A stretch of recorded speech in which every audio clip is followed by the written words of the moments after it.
On the idea of Mythic Plus, I don't think Mythic Plus makes a whole lot of sense in its exact formulation for Lost Ark, primarily because we have one combat style in Lost Ark, and that is boss fight, single target. We don't have cleave fights, we don't have AoE fights that are actually difficult, we don't have execute phases, really. We just have Honestly, boss fights that I are... don't know why Lost Ark hasn't done that yet. Where it's like they've introduced like, oh, boss summons minions, kill minions, like Because when they've time added or some it, people shit. said this is dog. Get it out of my game. Because all of the DPS have the same damage, well, not the exact same damage profile, but in terms of the enemies that they're fighting, the same damage profile, which is basically one of two things, which is burst or sustained damage against one dude who ideally doesn't move too much. The idea of Mythic Plus, I don't think fits in terms of like pathing through a dungeon to kill mini monster and also have some degree of boss fight. But I do think that the idea of scaling content, mainly the plus part of the Mythic Plus, where like if instead of normal and hard you had, I guess we could say it, just you could replace normal and hard entirely and just do plus content, where plus 0 would be equivalent of normal, plus 2 or plus 1 would be equivalent of hard, but then have the ability to go even further beyond and do the fights harder and more scaled. I mean, Mythic Plus only really works in the terms of in a dungeon scenario, though. Raids don't usually would be weird to scale more than like 2 or 3 different brackets. Also, how are you filling those lobbies, right? You run into a lobby filler situation, right? Yeah, because of the size. But like, for if they did 4-man content, like a 4-man raid, where but I wouldn't consider Kangle to be a raid, right? Kangle's a dungeon. I could see Kangle being like scaled.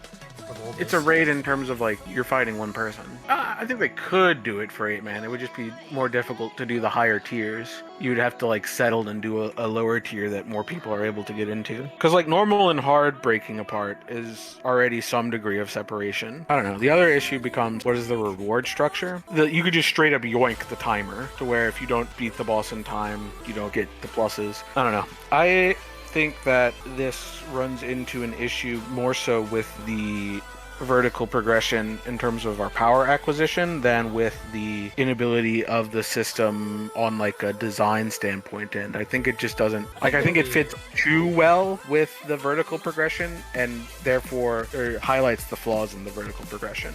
Because currently, there's like so many vertical progression avenues that you aren't feasibly going to complete all of them for a long time. And that's fine because you don't need to have all of them complete in order to do the biggest, thickest. But if it had a plus system, a scaling system, you would feel like you have to have the biggest, thickest in order to try and do the highest I also thing. think that what you're looking for in terms of like the idea will also be put to the test because the speed run of TFM. And I mean, I think a lot of people in Korea, it seems like, are really enjoying that content because they're able to just keep playing the game and experiencing it also makes the progression of your character matter, where and you can see week by week your improvements as well. Not only to just your character, but because Art Grid is going to be an ever progressed system. It is the replacement for honing. Any benefits you make to that system, you see anytime you re-clear the content, or most people. Like, you know, you get the idea. You could see that improvement. And it provides you an avenue to constantly actually test that. You're not just sitting there like, oh, theoretically, I should be doing this to support damage. Like, no, you can literally just actually hit the boss in the environment. So I think that a plus where you get your Art Grid leveled up or whatever, you get your more strength, and then you're able to go up a tier, I do think that is more viscerally rewarding than now I get to do the raid slightly faster. But that reward might also be too much, to where if you don't get the upgrade, it would feel even worse. I think it spirals the flaws. I think it spirals the game's flaws more than it would help. I think it starts to compound them until you crush player. I don't know. Lost Ark's kind of weird though. It has both too few and too many raids that matter. In the sense of there is only like 7 bosses that you're fighting at a time. Mortem is 3 fights. The Strike Raid is 1 fight, and Brel is 2 fights.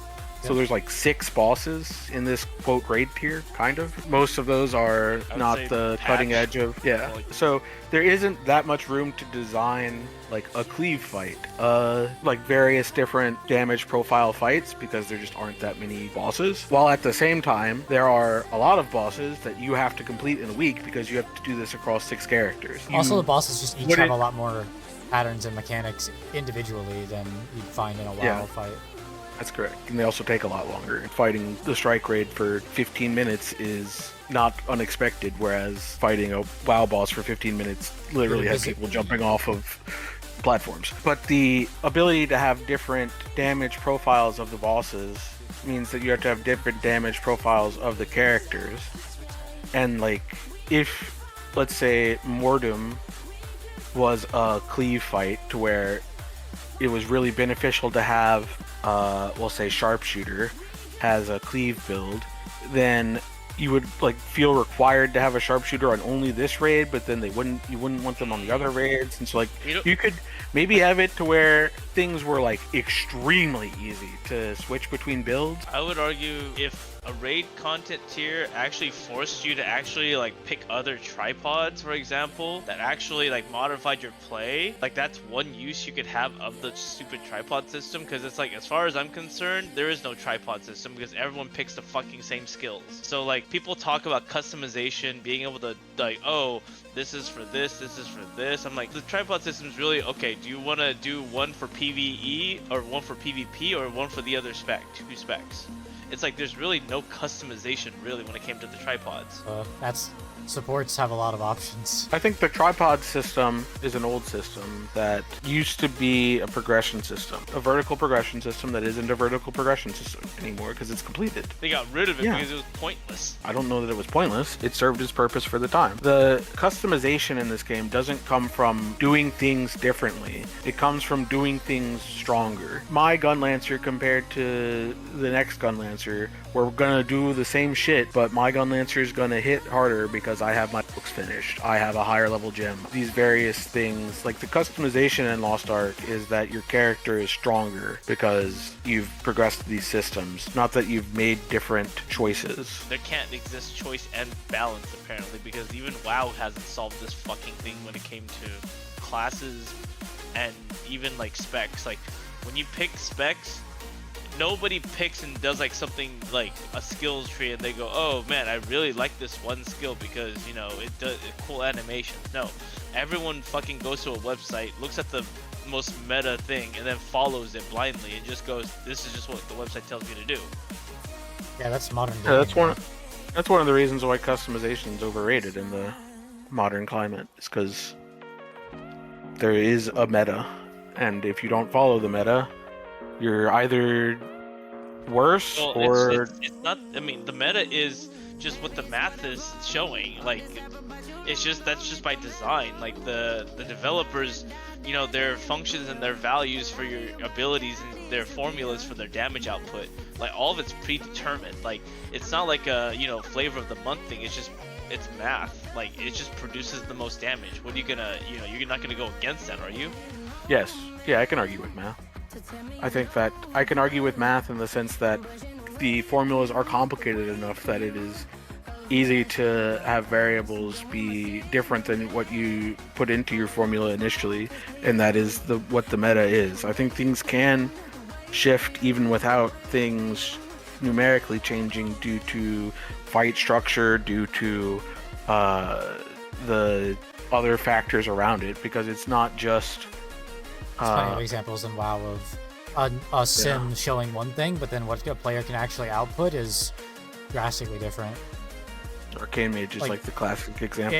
M plus Fire Mage is also a very big example of this, where something shows one way on a sim, but mobs and encounters don't play out that way. So you do not do the sim. You do what you, as a player, have learned to work. It's a lot of cases like that. I mean, WoW has a severe amount of cases like that where the sim says one thing, but they end up wearing a different item and using a different rotation because it just works. It's what a player can do, not what a computer can think. The computer doesn't think. It doesn't know. The computer can't adapt. Not yet. Sam Altman will fix this. No, please God. No.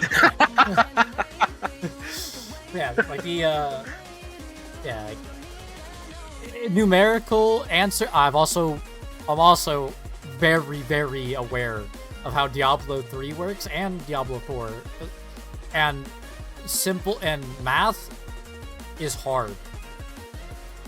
And even when math says something should be best, even in a game like that, where you think all that matters is what the simulation or the number says at the end, it is just wrong. It literally comes down to human application. Like there were multiple times in Diablo 3 where it was like, this build numerically in D3 Planner is the end game. It hits the hardest, and then you actually play it, and there's a fundamental flaw with either human application or just game mechanics or hard forehead, and it turns out that something else is just better, even though it just doesn't show that it's better. It just is better. And that's why I would argue that even in WoW, people do a lot of customization.